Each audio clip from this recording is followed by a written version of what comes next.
دو تین باتیں میں اس حوالے سے مزید آپ کے گوش گزار کرنا چاہتا ہوں۔ ان کا انداز ایسا تھا کہ میری چھٹی حص کہنے لگی کہ یہ دوست نہیں ہو سکتے۔ ایک بار انہوں نے مجھے کہا کہ آپ نے آ کے ہمارے گھر پہ پہرا دینا ہے، جیلوں میں بھی ڈالا گیا، سزائیں بھی دی گئی۔ یہ اس انداز کی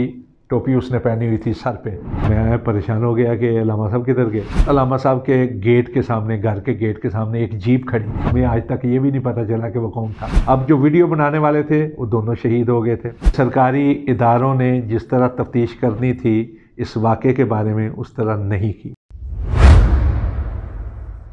اس واقعے کے مجرموں کے حوالے سے مختلف اشارے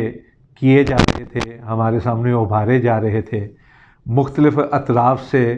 ہمیں انگیخت کیا جا رہا تھا کہ فلاں کو مجرم قرار دے لو، فلاں کو مجرم قرار دے لو، لیکن ہم یقین کے ساتھ کسی کو مجرم قرار نہیں دے سکتے تھے، اس لیے کہ شکوک و شبہات تو ہیں، یا کچھ خدشات بھی تھے، اندیشے بھی تھے، باتیں بھی تھیں، لیکن یقین کے ساتھ کسی کو مجرم قرار دینا اس وقت تک ناممکن ہے جب تک کہ قومی سلامتی کے ادارے یا سرکاری ادارے تفتیش مکمل کر کے یہ نہ بتا دیں کہ یہ ہے مجرم۔ یہ دکھ ہمیں ضرور تھا اور ہے، ابھی تک ہے، کہ سرکاری اداروں نے جس طرح تفتیش کرنی تھی اس واقعے کے بارے میں اس طرح نہیں کی۔ جتنے لوگ متاثر ہوئے تھے اس واقعے سے اور جس طرح احتجاج کیا جا رہا تھا، جس طرح پورے پاکستان میں اور عالم اسلام میں اس کے لیے مطالبے کیے جا رہے تھے مجرموں کے بارے میں، اس طرح تفتیش نہیں کی گئی۔ چنانچہ اس کا نتیجہ یہ نکلا کہ ہمارے لوگ، ہم خود بھی اس وقت کی حکومت کے حوالے سے یہ سوچنے لگے کہ کہیں واقعتاً اس حکومت کا ہاتھ تو نہیں۔ ضیاء الحق صاحب کے سب سے بڑے پرزور خطیبانہ انداز میں تنقید کرنے والے حضرت علامہ شہید رحمۃ اللہ علیہ تھے، اور یہی سمجھا جاتا تھا اس وقت، بلکہ کہا بھی گیا، سرکاری طور پر تو اپنا اس کی وضاحت نہ کی گئی، لیکن اپوزیشن کی طرف سے اشارے کیے گئے، برملا کہا گیا۔ اس وقت کے صوبائی حکمرانوں کی طرف ہمارے کئی خطباء نے بھی بات کر رہے، کون تھے اس کے مجرم؟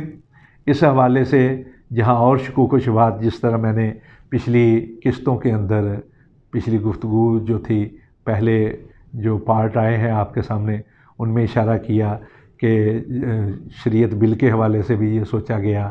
حکومت کے اوپر تنقید کے حوالے سے بھی سوچا گیا، فرقہ وارانہ، لیکن دو تین باتیں میں اس حوالے سے مزید آپ کے گوش گزار کرنا چاہتا ہوں جو کسی اور رخ بھی ہماری توجہ دلاتے ہیں۔ مثلا حضرت علامہ شہید رحمۃ اللہ علیہ کو بعض اطراف سے دھمکیاں بھی مل رہی تھیں۔ کچھ کے بارے میں تو انہوں نے کہا کہ مجھے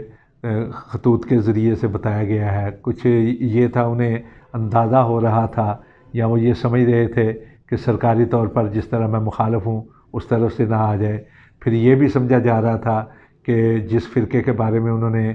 تحقیقی قسم کی کتابیں لکھی ہیں ان کی طرف سے۔ میں اس لیے یہ بات کر رہا ہوں کہ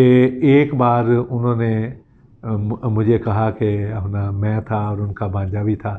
کہ آپ نے آ کے ہمارے گھر پہ پہرا دینا ہے۔ علامہ شہید رحمۃ اللہ علیہ کے پاس جو لائسنسی اسلحہ تھا وہ انہوں نے دیا، پوری رات ہم پہرا دیتے رہے۔ اس روز حضرت علامہ شہید رحمۃ اللہ علیہ پتہ نہیں کس وجہ سے بڑے حساس تھے، میں اور ان کا بانجا تھا، ایک اور ساتھی تھا ہمارا، ہم بیٹھے رہے۔ پھر رات کے وقت دو تین بار علامہ شہید رحمۃ اللہ علیہ ہمارے لیے کھانے پینے کا، چائے وغیرہ یہ چیزیں لے کر آئے۔ تو 475 شادمان، یعنی شادمان جو چوک ہے اس سے بائیں طرف جائیں تو وہاں گھر تھا حضرت علامہ شہید رحمۃ اللہ علیہ کا،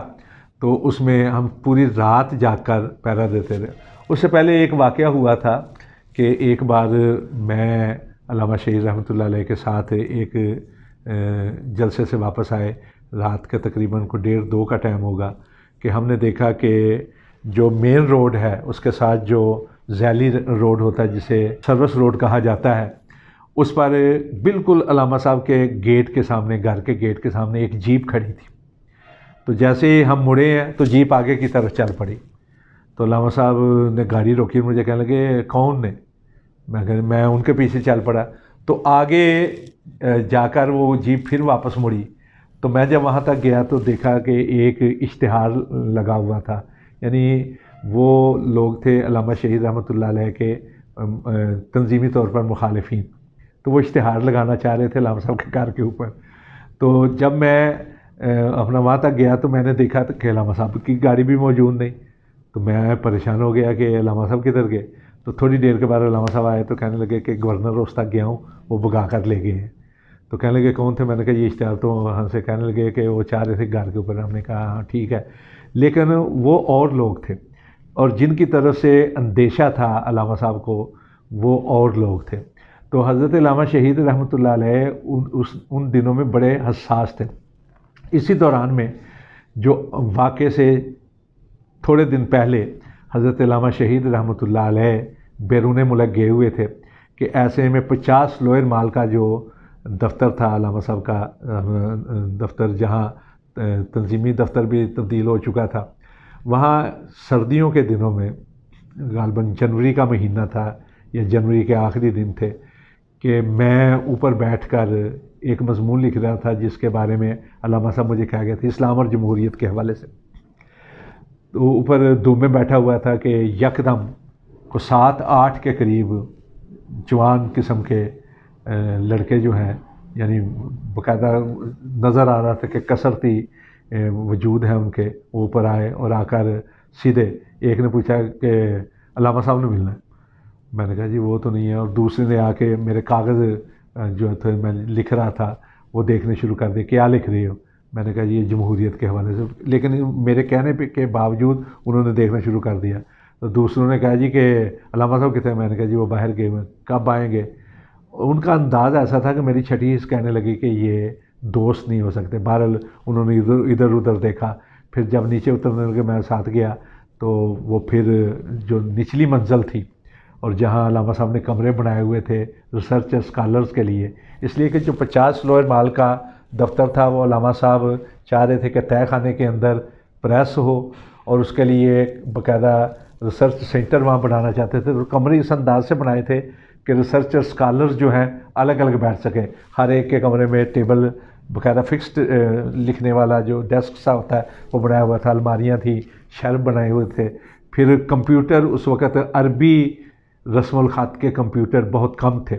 اور علامہ صاحب کا چونکہ میدان جو تھا وہ زیادہ تر عربی کے حوالے سے تھا، اور اس کے لیے علامہ شہید رحمۃ اللہ علیہ نے باقاعدہ جو ان کے سیکرٹری تھے جناب عطاء الرحمن ثاقب، ان کو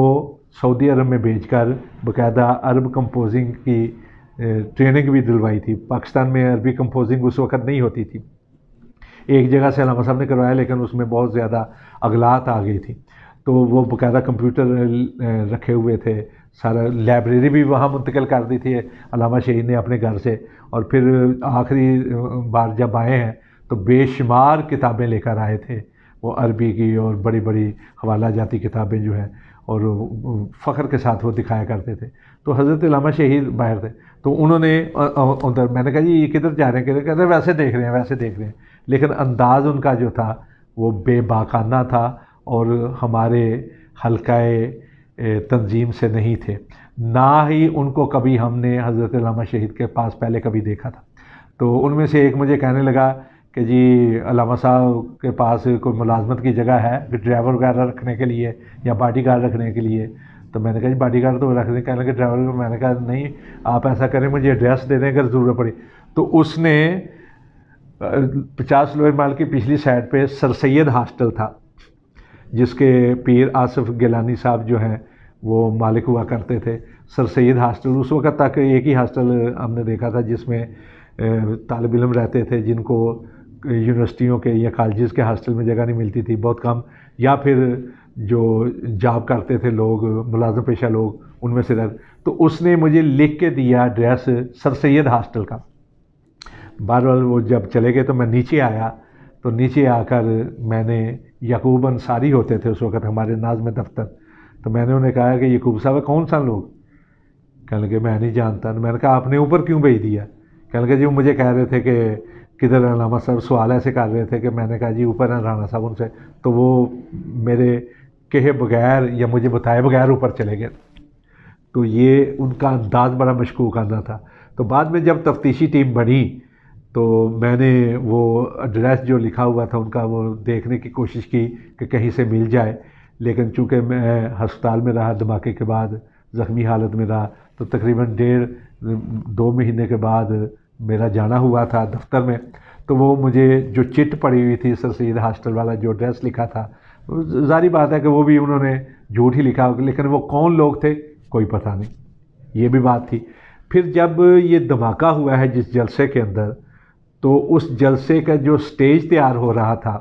سٹیج تیار ہونے کے بعد مثلاً چوک کے اندر چبوترا بنا ہوا، قلعہ لچھمن سنگھ جن لوگوں نے دیکھا ہے، یعنی مینار پاکستان سے اس سائڈ پہ آئیں تو اندر ایک گلی جاتی ہے، اس پرانا علاقہ ہے قلعہ لچھمن سنگھ، کسی دور کے اندر لچھمن سنگھ نام کے کسی سکھ سردار کا جو ان کا بڑا تھا وہاں قلعہ ہوتا تھا، تو اس کا محلے کا نام ہی قلعہ لچھمن سنگھ پڑا ہوا ہے، تو اس میں چوک بنا ہوا تھا، چوک کا ایک چبوترا تھا، چبوترے کو سٹیج بنایا گیا تھا، اور چبوترے کے یعنی مغرب کے رخ چبوترا تھا، تو مشرق کی سائڈ پہ جلسہ گاہ بنی ہوئی تھی، تو اس کے بائیں سائڈ پہ یعنی شمال کی سائڈ پہ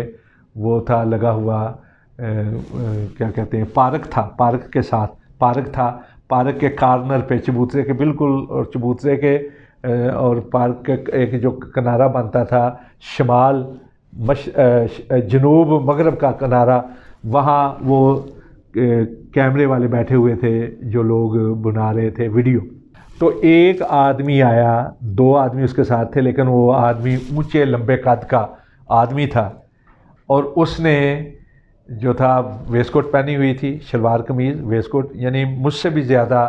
اونچے قد کا، یعنی 6 فٹ سے بھی زیادہ اونچے قد کا، اور اس نے سر کے اوپر ایک کراکلی ٹوپی پہنی ہوئی تھی۔ ایک تو کراکلی ٹوپی وہ ہے نا جس کو جناح کیپ کہا جاتا ہے، جو 2 پلی ہوتی ہے،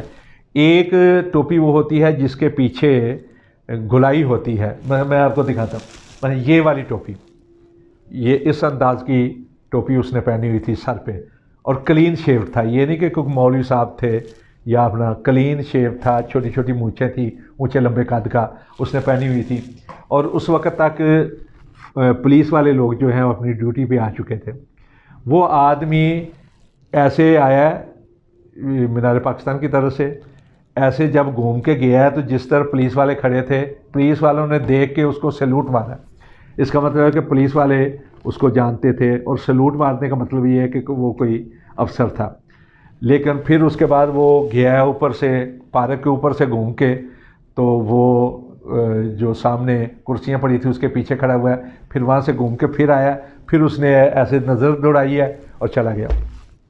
تو میں نے تفتیشی ٹیم سے یہ کہا کہ پتہ کریں کہ وہ کون تھا، کہنے لگے جی آپ جانتے ہیں اسے؟ میں نے کہا میں نہیں جانتا، لیکن اس وقت جو ڈیوٹی پہ موجود لوگ تھے جس طرح انہوں نے سیلوٹ مارا ہے، اس کا مطلب ہے کہ وہ اس کو لازمی جانتے ہیں۔ کہنے لگے جی ہوں گے کوئی اپنا ہوتے ہیں سیکورٹی والے ہوتے ہیں۔ میں نے کہا پتہ تو چلے وہ تھا کون، ہمیں تو پتہ چلے۔ تو یہ بھی اپنا